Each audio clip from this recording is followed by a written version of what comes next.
What would you say the important, sorry, to which degree would you say the importance of setting goals before coming to college is?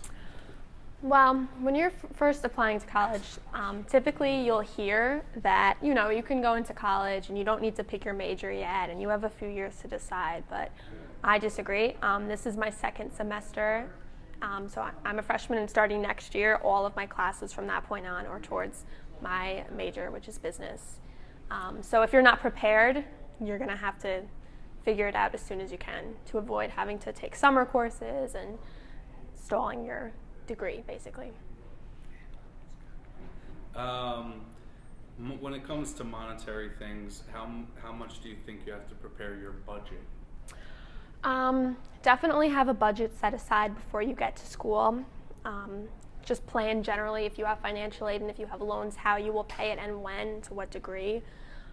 If you're working, if you have to spend money at school, which you obviously will, let's think realistically here, you need to have money set aside so that you can pay for your everyday things, your weekly expenses, etc., and especially not to forget about if you have loans to pay your student loans, your monthly fees.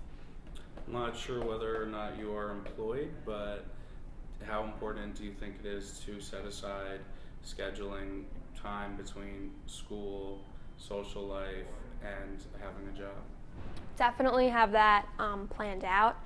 If you are working, which most college students are, you need to have money set aside. You need to plan every week time for your schoolwork, time for class, obviously, hopefully you'll have time for a social life. So if you are working, you definitely need to budget in money and time to finish your schoolwork, as well as, family life is important and social life, of course. You're a commuter student. Yes, that is correct. How important do you think it is, since you do not live on campus, to get involved in extracurriculars here on campus? If I wasn't in any extracurriculars, my extracurricular is being in the honors college. If I was not in the honors college, I probably wouldn't speak to anybody here. I just don't have the time to see people, but because I'm in the same classes as everyone and I have to go to mandatory events, you get to know people. So I'd say that if you were not in a group, you most likely, as a commuter, you won't be spending much time here, so you won't get to know people.